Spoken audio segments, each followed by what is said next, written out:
Okay, hello everyone. My name is Gustavo Gordillo from Business Recovery Centers and Impact Beaverton. Welcome everyone and thank you for joining us today. This webinar is part of the weekly information session in which business owners learn from professionals and expert tips and strategies to grow their businesses. Today, we are the honor to host our presenter, Ashley LC, with a great different topics about the financing your small business. And the presentation will be recorded and later available via Impact Beaverton YouTube channels as a resource for small businesses. We will also make to Spanish audio available through the talented interpreter Jessica Dower, joining us today. Thank you, Jessica. After the presentation, we will open up for a question and answer recorder so everyone feels comfortable to make any question. As the presentation rolls, please put your question in the chat box and we'll do the best to address every one of them. So we can start. Ashley, welcome. Thank you for this presentation. Thank you so much, Gustavo, for having me again. I'm really excited to present some of this information. And Jessica, thank you so much for your amazing work with your interpreting. And with that, let's go ahead and jump on in here. So just as a quick introduction, as Gustavo said, my name is Ashley Lambeth Christian. I work for the SBA as the Outreach and Marketing Specialist. In my career, I've also owned several different businesses, so you'll hear me kind of touch a little bit on some experiences that I've had when it comes to financing and funding. So you'll hear me kind of roll those into the presentation as well. Specifically today, we're going to be focusing on preparing financing for your business. And we're going to talk about how small businesses find funding for their venture. So we'll talk about different ways of doing that. So the agenda for today is going to be common ways to fund your business. We're going to talk a little bit about bootstrapping. We'll talk about the difference between debt versus equity financing. We'll touch on some of the SBA loan programs. And then we'll talk about loan packaging and what does a lender specifically look for. So most new ventures are going to need some kind of funding, and there's various reasons as to why they may need that funding. So one of the reasons is before you ever even open your doors, you have expenses that must be paid or that you're going to incur. And so you have to purchase inventory. You're going to have to hire or potentially hire people and train them, right? And so that all happens before you ever open the doors. You need to make sure that they're ready to handle customers. You'll have to let people know that your business is going to be operational. And so you'll have to get word out there by advertising and marketing that your business is open or coming. And you may have things like rent or a mortgage that you'll have to start paying. There may be, if you're in a physical location, you may be doing renovations on that particular storefront. Or even in your own home, if you're starting from home, you may need to do some renovations in order to allow for your business to run out of your home. So you may need to put in things like shelving or builds in office space, right? So there's a lot of expenses that can be incurred before you open your doors. You may need to purchase a location or rent a location. This can be very expensive, right? Even if renting a location, you're going to need down payments and those sort of things. Sometimes, depending on what type of industry you're getting into, you may need very expensive equipment. So if you're getting into the construction realm, as an example, some of those tools or larger pieces of equipment and machinery can exceed the funds that you may have in your bank account. And so this could be another reason why a small business may need funding right away. Another thing that we see, if you're developing some kind of product or inventing something, lengthy product development cycles can require upfront capital that most companies don't have. So I may have spoken about one of my students in the past who developed a shoe company. I may have touched on that last time we spoke. They developed a shoe company that's made out of mostly recycled materials and a sole that's made out of ocean algae. And this type of shoe didn't exist previously. So it took them 2 years of figuring all of that out in order to just start selling their product. And so sometimes these lengthy product development cycles are more than what a business has on hand in their own personal savings. And so these are all things to kind of think about upfront. So questions to ask yourself, how much money do you specifically need? And so you really want to break this down and list everything that you can possibly think of, from the very big items that you need to the smallest items that you need, as far as, paper and pencils and, office supplies, all the way up to those big machinery things that we were discussing earlier. You also want to consider what the money is going to be used for. So where is this money going to be spent? What type of funding makes the most sense for you? So we're going to talk more about debt versus equity here in a little bit, but what makes the most sense? Is it that a bank loan makes the most sense for you because of the fact that you have a monthly payment, and at some point that is paid off and then you no longer have that payment? Does it make more sense to not take on specific commercial debt and instead maybe ask your friends and family to help you with this, and then you can pay them back in small increments or offer them free products or service? Or are you looking for some kind of investor and you're willing to give up a percentage of ownership of your business? So really, what makes the most sense for you and your business? And then also considering, how much control do you need? So if you are taking on investors, then you are giving up some control. Or if you're taking on, let's say, a partner to help you with the expenses 50-50, you're going to have to share some of those decision-making powers, right? And then again, what can I offer in return? So are you able to offer, monthly payments on a bank loan? Are you able to offer free products or services if your friends and family decide to help you with this? So think about what kind of leverage you also have in this situation. If you are seeking someone like an investor, based off the research that you've already done, how fast will this company grow? So how quickly will they receive a return on their investment? And then also think about, what do you specifically have to contribute to financing the startup or expansion of your business? And so for banks and investors, they want to see what we call having skin in the game, okay? And that means that you have something on the line as well.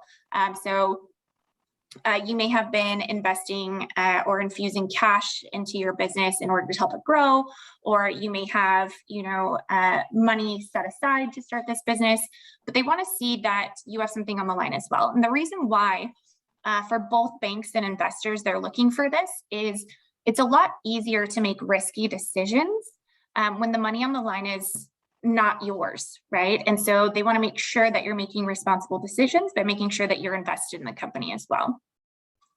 You want to consider what your credit score is and keep really close track of your credit score. I know for me and the people that I work with, we check our credit score at least once every 2 weeks. And the reason why, you want to stay on top of this for several reasons.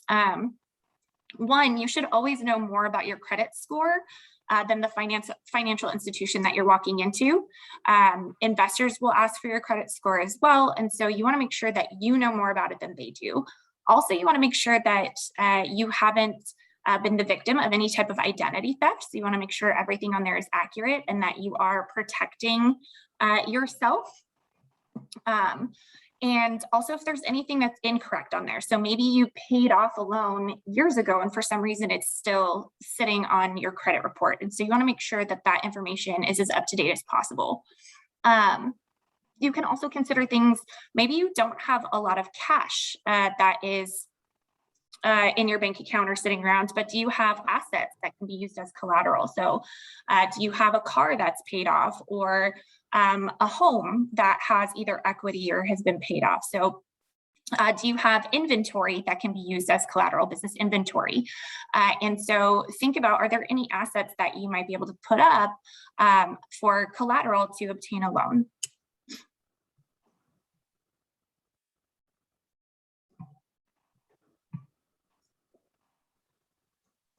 So just as a question for all of you, where do you think most small businesses get their funding? So where do you think that money comes from for most small businesses? So I'll give you all a second to answer that, and I'll take it. Family or friends is definitely a big one. So this is probably the second most common way of funding your business for sure. And it's a great way to start. Most people are surprised. So I'll continue on. If you all have more answers that you want to throw in as I'm talking, feel free to do so. But most people are surprised to find that most small businesses start with their personal savings or credit cards, or credit lines. And so, yes, saving money, that's right. So generally speaking, it's going to come from the small business owner. So this graph kind of lets us know where these percentages fall. So 57% of all small businesses start with personal savings or credit. An additional 38% of funding comes from friends and family. And a lot of people are surprised to find out how little actually comes from investors and from bankers. And you can see that there's also crowdfunding. So I know in the last 10 years or so, we've seen this huge kind of attention on crowdfunding sources like Kickstarter and Indiegogo. But realistically, only about 3% of businesses are funded this way, or receive a percentage of their funding from these crowdsourcing options. So this is just something that kind of surprises people from time to time that I like to share. So for a lot of people, when they receive this information, they're a little shocked, right? And they're like, well, I don't have a whole lot of money to start with. And so some of the ways that I like to help these people is to give them different ideas of how they can start a business without a whole lot of funding. And so for many of us, when we think about starting a business, we think huge, right? So I want to start a restaurant, right? I want this huge restaurant that seats, 100 people, and it's going to be all decked out and have a great kitchen and great food and all these things. But I don't have $1 million to get the business that I have envisioned in my head going, right? And so I can start small, right? Maybe I start small, and it might take me a little bit of time to get to that $1 million restaurant that I want. But it's a way of doing it without having to take on any debt or any investors, right? So start small. So maybe I start with a food cart or a food truck. Maybe I start catering, right? So I can start small and start to build my wealth and my income so that eventually I can get to that restaurant, that $1 million restaurant. And so we can scale back our ideas a little bit, and that way we don't have to incur any debt. So this is part of starting smaller. You can run your business as a side gig. So if you are, continue to work your normal day-to-day job, and then on the side, you can do your business and start creating clientele, start generating that cash flow, start getting the word out. And then once you're stable enough, you can quit that 9-to-5 job or whatever the case may be, your full-time job. Or you can start a side gig that's not associated with the business you're planning on starting, because maybe just what it is that you're doing, you're not able to do it as a side job, right? So you can start another side gig in order to build up your savings. So Ubering, or what's the one where they deliver food? Food deliveries and things of that nature as a side gig in order to start building savings. Again, think about what assets you can sell or rent out. So as an example, maybe you have a truck that people could rent from you. So maybe it's just kind of sitting there. It's not doing a whole lot. So you can rent it out to people to use to move things, or to help with construction or things of that nature. Do you have a spare bedroom that you can rent out or use as an Airbnb? So think about what assets you can rent or items that you can sell. So a lot of people are surprised when they really start going through their house and looking around. There are things of value that you can sell online via Craigslist or Facebook, or doing a yard sale to start to kind of generate some of that money that you might need. And then, of course, tap into the capital that you already have. So again, checking and savings account, reaching out to friends and family, home equity lines of credit, credit cards, equity and stock portfolios, retirement accounts. I will say, if you don't have to, do not use the credit cards, retirement, home equity.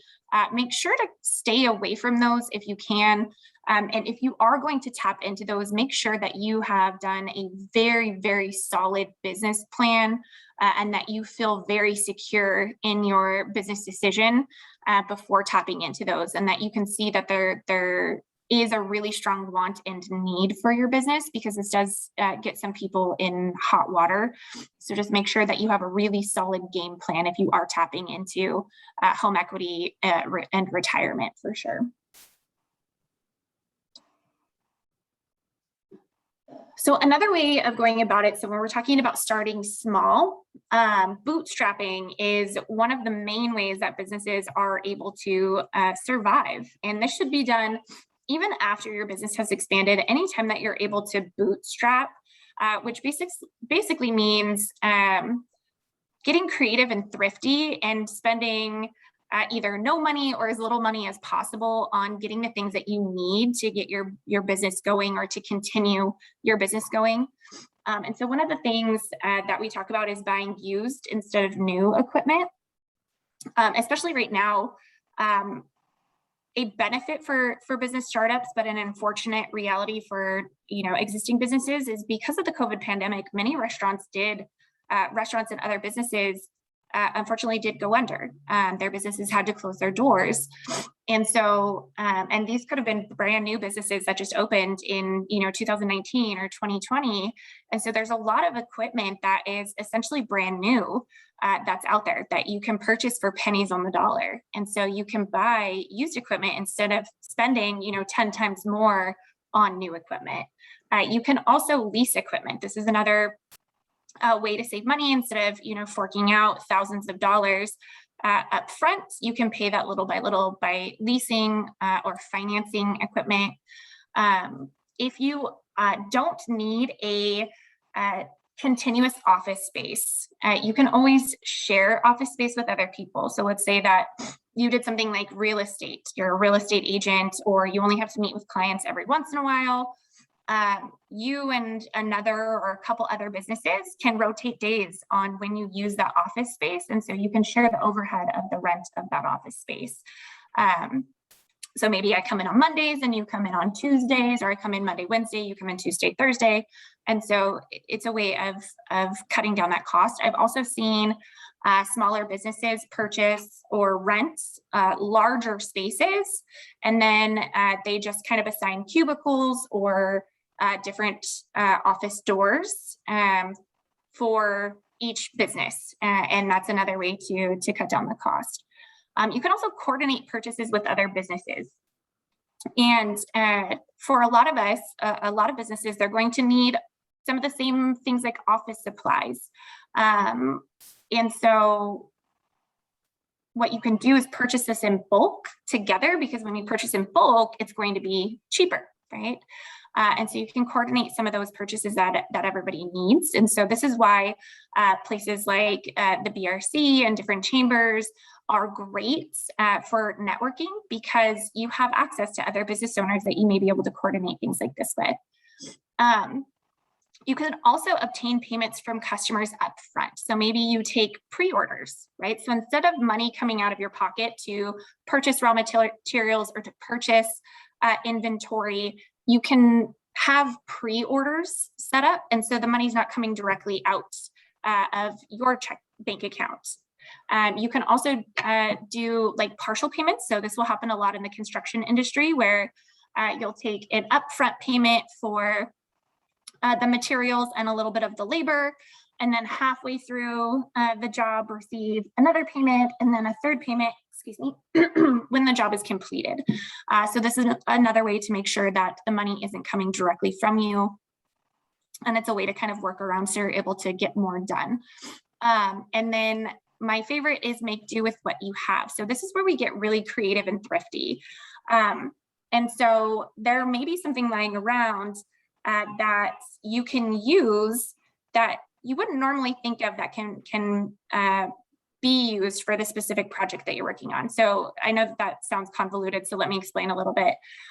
When I opened my clothing store, it's very, very expensive to do a build out on a clothing store, and to get all of the, racks and materials and dressing rooms and things like that built out. And so the space that we had didn't have any utilities to it, and we had to run about 150 feet of utilities in. So both water and electrical needed to be run into our building. And then all of that needed to be worked into our building as well. And after the rough construction was done, we still had a whole bunch of piping left over. And we also needed to build clothing racks, and clothing racks, in order to build them, can be anywhere from $5,000 to $8,000. And so what we did in order to save money was we used all of that extra pipe to build the racks. And so this saved us a whole bunch of money. It looked really cool and different. And so thinking creatively like that, is there something that I have laying around that I could repurpose? This is another way of making do with what you have, right?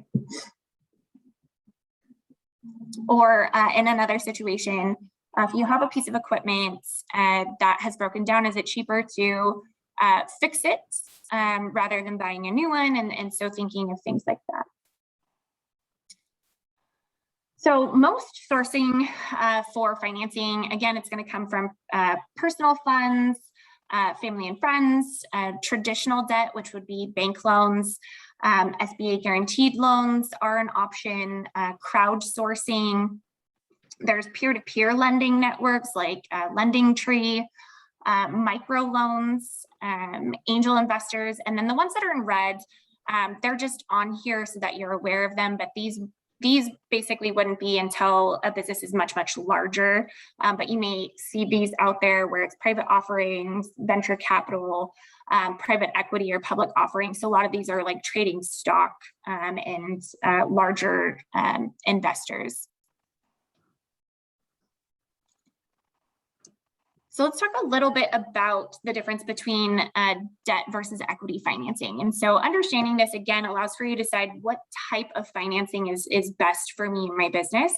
And so debt financing is going to be basically your traditional lender. So this is a traditional loan.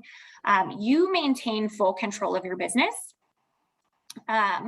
And you pay back the debt with interest. So they give you $100,000 at 5% interest, and you make those payments over a 5 to 10 year span, right? And once you're done with that 5 to 10 year span, you never have to speak to them again if you don't want to, right? And you maintain all of the control of your business. You don't have to give anything up. Where equity financing is going to be exchange of money for a percentage of ownership in your business. And in this situation, you can potentially lose some control of your business. It really depends on what your contract states with that investor. And also the percentage of ownership can be for a limited time. So maybe you say, okay, you have a percentage of ownership for 10 years, or this could be for the lifetime of the business where they will always own 10% of the business.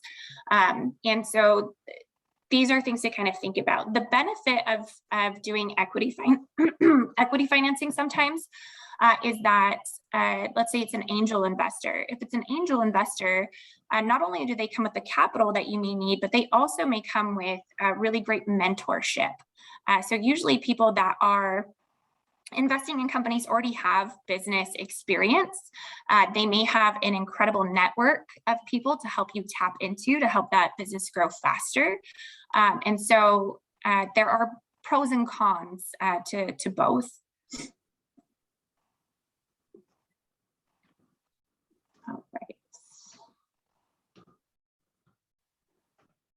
So with the SBA loan programs, just some clarification, the only time that the SBA loans money directly is in the state of emergency or disaster. And so that would be done through what's called an economic injury disaster loan. And then if it's not for a disaster loan, then it goes through a third-party bank. So what it does is it guarantees the loan rather than lending directly, and the money comes from a third-party bank. So these, the SBA guaranteed loan program is for small businesses that are not able to obtain credit elsewhere. So maybe you don't have the best of credit score, or you don't have a whole lot of collateral or a whole lot of capital to infuse in your business. And so for a traditional lender, you would be perceived as risky, and they may not loan to you. So this is where the SBA has come in and has dropped some of those requirements. So they'll accept a lower credit score, lower collateral, or lower cash infusion. And then they tell the lender, lend to this individual or this business, and will guarantee a percentage of the loan. And depending on the type of loan, this could be up to 90%. And that way, if the person does default to the bank, it's less risky for them. They're at less of a loss because the SBA will pay them back if that should occur. And so it mitigates that perceived risk. It does still require the 6 C's. And so you still do have to meet a minimum credit score. Right now, I want to say it's around 570 as a minimum credit score. Depending on the size of the loan, you may need to come up with some type of collateral. This could also be, let's say you're trying to purchase a building. The building itself could be used as the collateral, or the inventory that you're purchasing, or the machine that you're purchasing. Those can be used as collateral to the SBA. They're also looking at your character. So they're looking at if you have any outstanding debts with the federal government. They're looking at if you have ever been incarcerated and whether or not you're still on parole or probation. They're looking at whether or not if you have child support payments, if you're paying those. And so they're looking at that character. They're also looking at your reputation within the business community, right? They also want to see your commitment. So if I wanted to open a bakery, as an example, I make an incredible quiche, right? People ask me to make them quiche. I give it away as Christmas presents, right?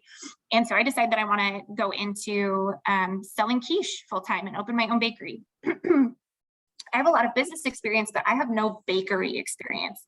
And so one of the ways that I can show that I'm really committed to this business idea is to go and work for a bakery for a short period of time and learn the ins and the outs. And this is something that would be appealing to lenders. This also allows for me to decide whether or not I'm really into this type of business or not. They're also going to consider the cash flow. So how much money do you have coming in and going out? Do you have repayment ability? Are you able to cover the cost of having a loan or having an investor? Can you make those payments? And then lastly, they're going to look at the conditions. So they're looking at the conditions of the market. They're looking at what's going on in the economy. They're looking at what's going on in that particular industry in order to make a solid decision on how much of a risk it would be to lend to this specific business. So if you are using SBA loan programs, there's a lot of flexible use depending on the type of the loan. So SBA financial assistance programs can help you to start your business.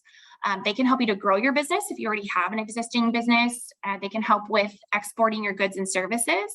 As we spoke about earlier, they can help you to recover from disaster with the economic injury disaster loans. There is a maximum cap of $5 million in SBA guaranteed financing. You can take out multiple loans. So let's say that you started with a 7A loan, and to get your business started, you needed $100,000. Now your business is doing great, and you're ready to expand onto your next location. You've been making payments on that $100,000. You're ready to get into the next one, and so you borrow another $100,000. You can do this over and over again as long as you can show that you have the cash flow to repay those loans, and you can do this up to $5 million.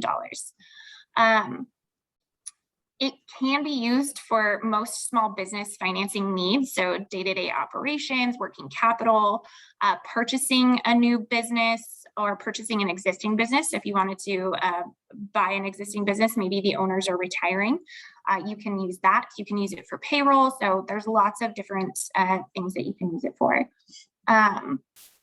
There's more information if you wanted to check out the different SBA loan programs. If you go to sba.gov/financing, it will have all of our loan guarantee programs listed there. So just to kind of touch on those, and again, there's more information on sba.gov/financing on these, but just wanted to kind of give you an idea of what these are. We do have the microloan program. And this is $500 to $50,000. Generally speaking, this is going to be for a specific project that you're working on with your business or startup phase. And so the average loan that's taken out on this is about $14,000. They're administered by nonprofit lenders. Which is awesome because when you're working with a nonprofit lender, it does come with some technical assistance. And so they can help walk you through the loan process. They may be able to help you with filling out the application. And there's also, when working with microloans, there's less stringent credit requirements. And so if you're somebody who doesn't have a whole lot of established credit, or if your credit is in need of some repair, this might be where you could work with a micro lender. 7A loans are up to $5 million, and they're probably our most flexible use loan program, and also one of the main loan program that I see, because this allows for you to have working capital, which a lot of businesses need when they're first starting, or even if you're considering expansion. And the one thing to keep in mind, though, when you are working with a regular 7A loan, there is a lot of paperwork that is required in these loans. And so it can take weeks or even months to get through the entire process, especially if you're trying to go for, the huge amount of money for your business. This can take a while. So there are other loans if you need $350,000 or less. There's different types of 7A loans. So the 7A Express loan is under $350,000, and this one can be funded in as little as 36 hours. So this can have a really fast turnaround if this is something that you need. 504 loans, these are generally going to be for purchasing buildings or purchasing expensive equipment. So if you're trying to purchase an excavator, if you need to purchase machinery for manufacturing, things of that nature, then this would be where 504 loan programs would come in, and these cap out at $5 million as well. And again, you can get more information on sba.gov about these. So we've talked about how flexible SBA guarantee loans can be. However, there are certain things that are not eligible for SBA financing. So it can't be used for gambling or speculation. It also cannot be used for real estate investment or other speculative activities. So if you're a developer, as an example, and you're building spec homes, this would be something that the SBA is not able to finance. Lending activities, so you can't borrow money to lend money. Multi-level marketing firms are not SBA eligible. Businesses providing providing any sexual material or content are not eligible for SBA financing.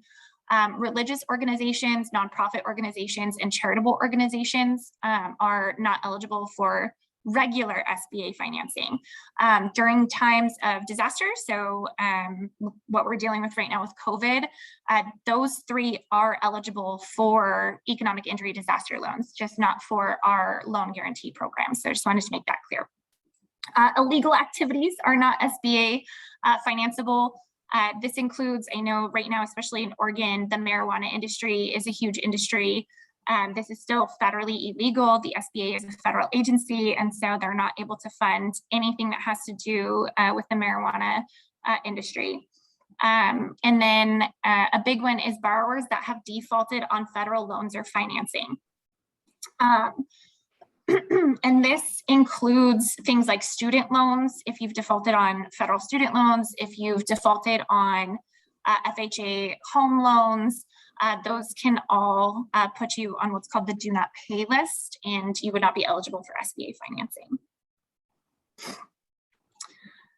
So let's say that you are already set to go and you want to find out what type of funding might be available to you, or you want to start chatting with lenders.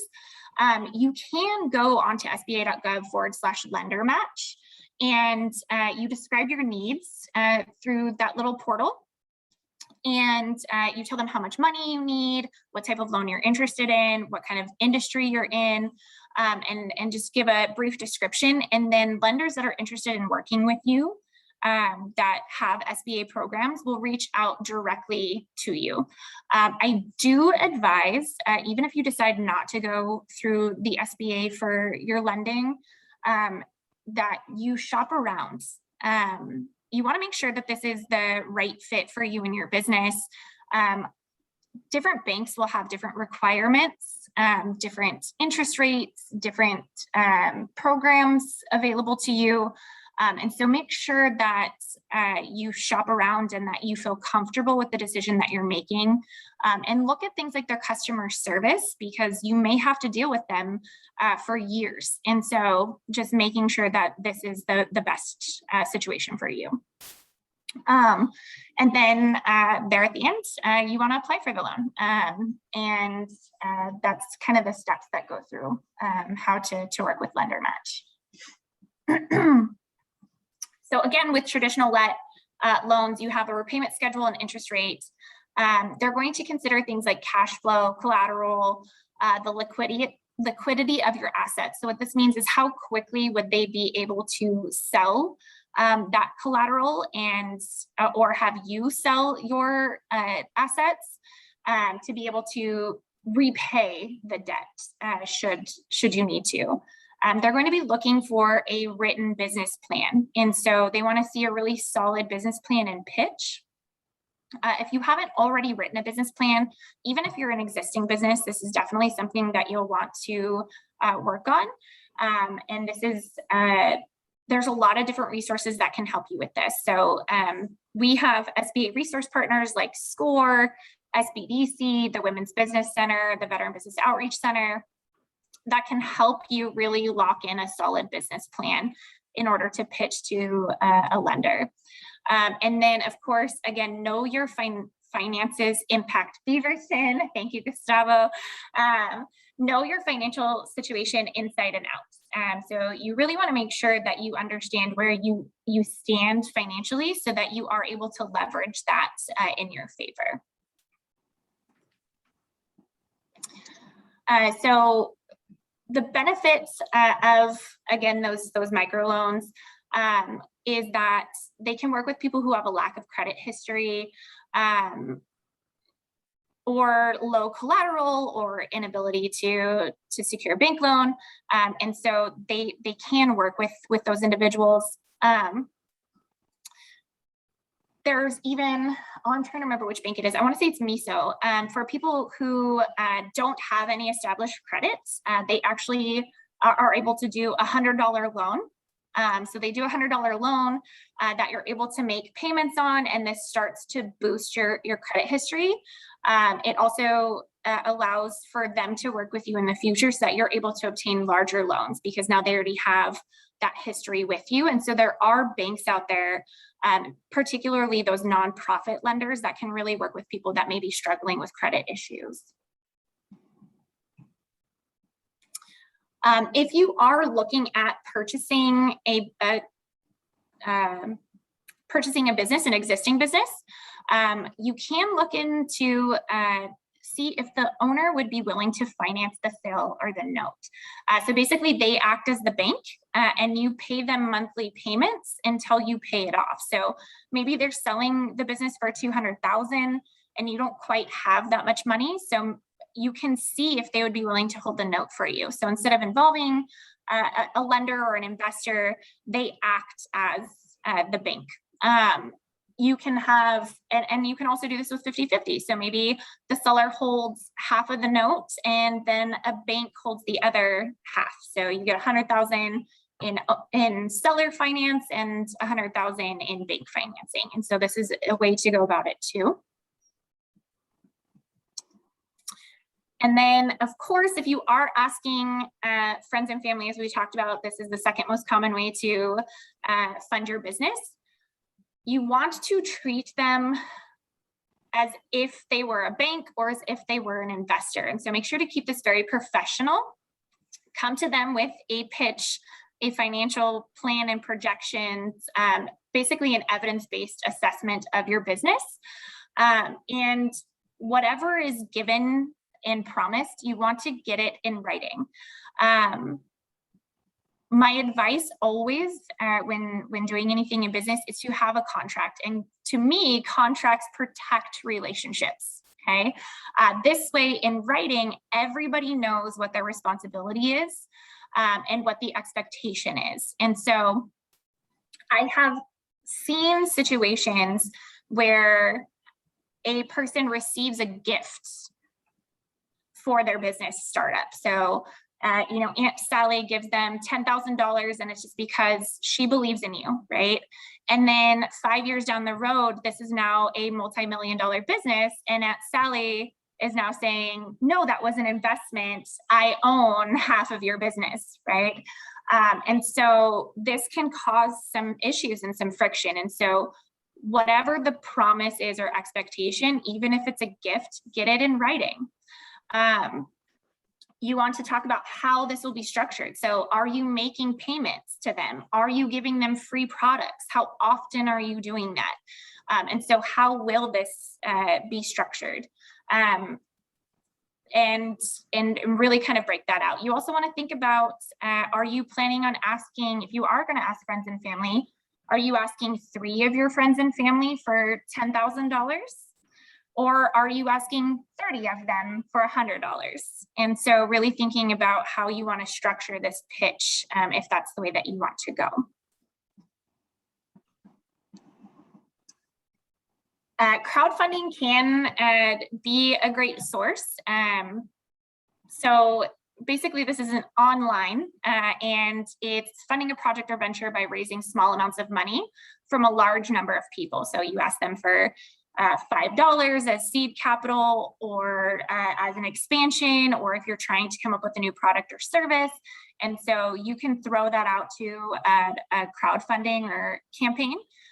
So GoFundMe, Kickstarter, Indiegogo, they can have a big boost for small businesses. And I've seen several of my students that have started very successful businesses this way. And the way to be really successful is you create a profile, do a short video explanation of what it is that you're trying to do and introducing your project. You want to have a clear list of rewards that you might offer, images to elaborate, and then communication is key. So continuously communicating with those crowdfunding person, so the investors from the crowdfunding source, communication is always key. And so this is another way for you to be able to come up with funds. My big piece of advice here is going to be prepare to obtain financing before you need it. So if you are an existing business and you're looking down the road and you're like, we're doing fine right now, but we know, that here in Oregon, that in January, February, and March, we're going to be super slow because it's going to be winter. Not a lot of people are coming outside. We need foot traffic for the business that we are doing. You don't wait until January to try and get financing. And the reason why you want to get this when your cash flow looks good, because the bank is going to require that you give them about 6 months of cash flow, and they're going to be looking at your revenues. And so if you wait until January to try and get that loan, you're not able to show that you have the repayment ability for that loan. And so you want to think ahead of when you might need that particular financing. And so think about circumstances that might arise in the future, and you want to get ahead of that curve. You also want to have the cash on hand when you need it, not after. You can also think of this as the flip side of, we have a business that is going to go crazy during the summertime, and we're going to need to have inventory and everything prepared because we're going to, quadruple our numbers during the summer. And so you'll want to have that money on hand beforehand so that you can get prepared for those big selling seasons as well. So these are just some of our resource partners. And so you can reach out to any of these. So these are different contact information for SBA, SCORE, SBDC, Mercy Corps Northwest. And so I have sent Gustavo this presentation so he can share it. These are hot links. You can check out some of our resource partners to help with some of your funding efforts. And so for the how to fund your business, the key takeaways here are to plan for future growth. Small business capital can come in a variety of different forms. Know the difference between debt and equity financing and understand how much you need. And consider SBA loan programs that provide financial assistance for a variety of business needs. And then reach out to SBA resource partners for help. I do have another section that's specific to loan packaging that we're not going to fully have time for. So I just wanted to focus on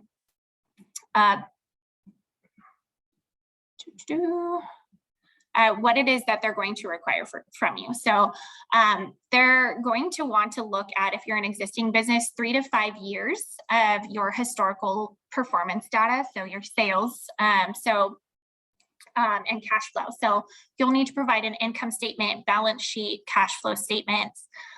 If you are a startup business, then you're going to want to show projections for a minimum of 3 years. So this is what we project our sales to be, and have this based off of really solid research and information that you can back up. So really prove the point and show also how large of a market base that you have. So this makes this more attractive to a financial institution or investor. We talked about this a little bit already.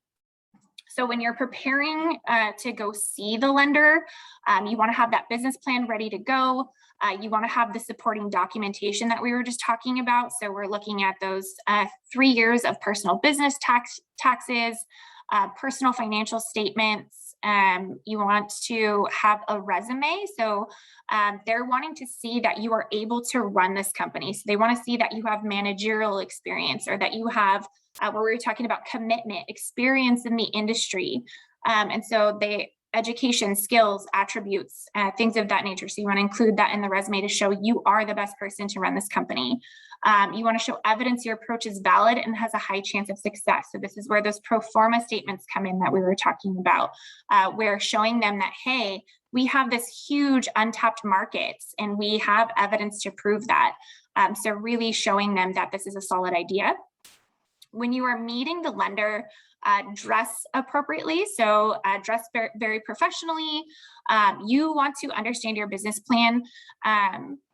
So I'm saying reach out, to Impact Beaverton for help, reach out to SBA resource partners, but make sure that you are doing the work on this and that you understand your business plan, because I have also seen situations where somebody basically has someone else write the business plan for them. And it's a great business plan, but they go into the lender flips to page 7 and says, what does this graph mean? Or where did you get this number from? And they have no idea, they can't answer it. And this is a huge red flag to them. You wanna be positive and confident, be enthusiastic. You want to also know what the downfalls of your business could potentially be and have an answer for how you're going to deal with those. How are you going to get around some of those issues that might arise in your specific industry?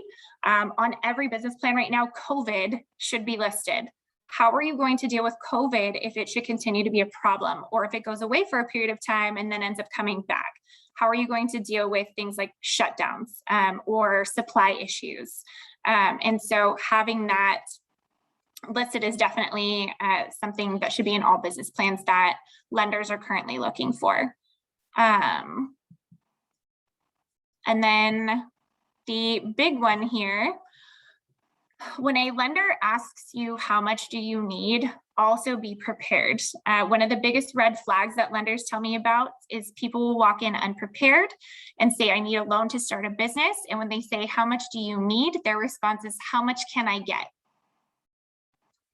This is a big red flag, because what this means to the lender is you haven't done your research. And if you haven't done your research, then you are not prepared to take on a business loan.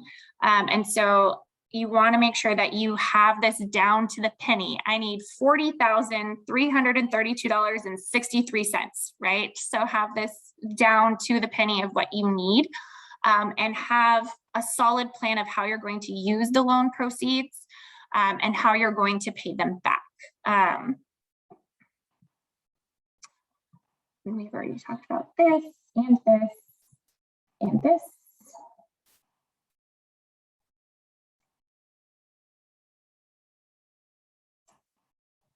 So again, just to get ready, make sure you have a solid business plan, use of funds, have your credits and history pulled up, financial projections, collateral, and industry experience. So these are what they're really going to look for. So with all of that, if for some reason you were rejected for your loan, so let's say that you went in and they turned you down, ask why and ask for it in writing. So ask for them to shoot you an email or write you a letter as to why you were rejected, and see if there's a way that you can fix this. So maybe they're asking, hey, we only will work with businesses that have 6 months of cash flow to show. Okay, so we start small. We start building our business for 6 months, and then we can go back in. So is this something that you're able to correct? Is it a credit score issue? We can work on our credit for the next couple of months, do a credit repair, and come back and apply again. You also have to consider, will all lenders have the same issues? If it is, you're on the brink of their credit score requirements, just like I was talking about before, shop around, because the next lender may have a lower credit requirement or a lower capital infusion requirement. And so make sure to kind of shop for that. And then also, will alternate financing sources mitigate the issues identified? So if they're telling you that your credit score is too low, or that you don't have enough collateral, would doing a credit line be more beneficial, or asking for an investor, or reaching out to friends and family? And so these are all things that you're able to kind of think about there. So with that, any questions that I can help to answer? Okay, so Ashley, thank you for this presentation. Was great. All right. Thank you all for having me. I hope you have a beautiful day. Bye-bye. Perfect. Bye a todos. Buenas tardes. Thank you.